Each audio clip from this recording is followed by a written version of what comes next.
Let's take a look at our last problem here, or last example, I should say. And it says Hawkeye is a computer system used in tennis to track the path of a ball. It's used in officiating to aid the locating of landing spot of a tennis ball when players challenge a call. I want to use the description of a player's forehand and backhand shots to compare the paths of the two shots. If y is the vertical height and x is my distance. Notice my forehand is given to me verbally, my backhand is given to me as a graph. And we're going to put in some key features of our graph into our table.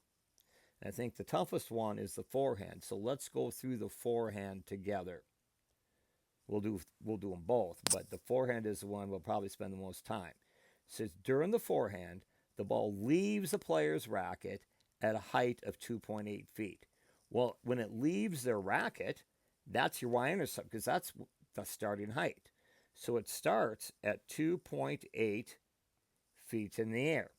It travels 29 feet when it reaches a height about 10 feet. That's our extrema, isn't it? So after 29, it goes up 10 feet in the air. And then it decreases until it hits the ground 58 feet. So 58 feet after the player hits it, it hits the ground. So that's my x-intercept.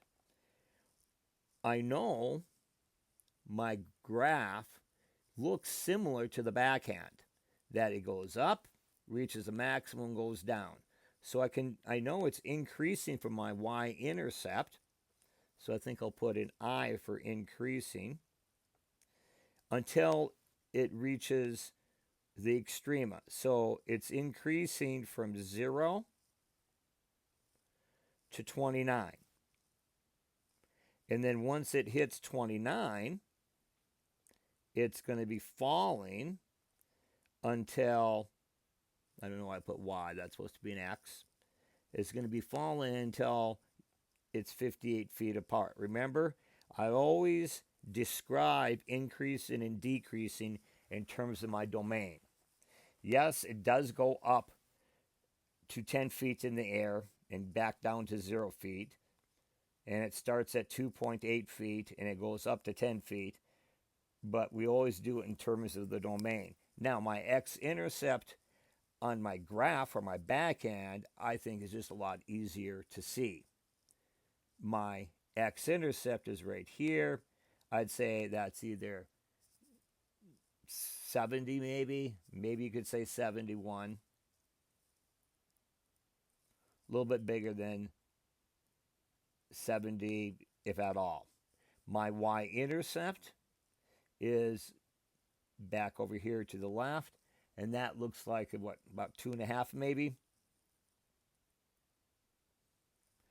The extrema, here's my curve there. It looks like it takes me, what, 35 seconds if I trace that. And I'm up about 7 feet. So that would be 35 and 7. And then I'll do the same thing. It's increasing from 0 to my extrema, which is 35. Oops, forgot my x, because it's in between those two when it's increasing. It's decreasing from 35 to 70.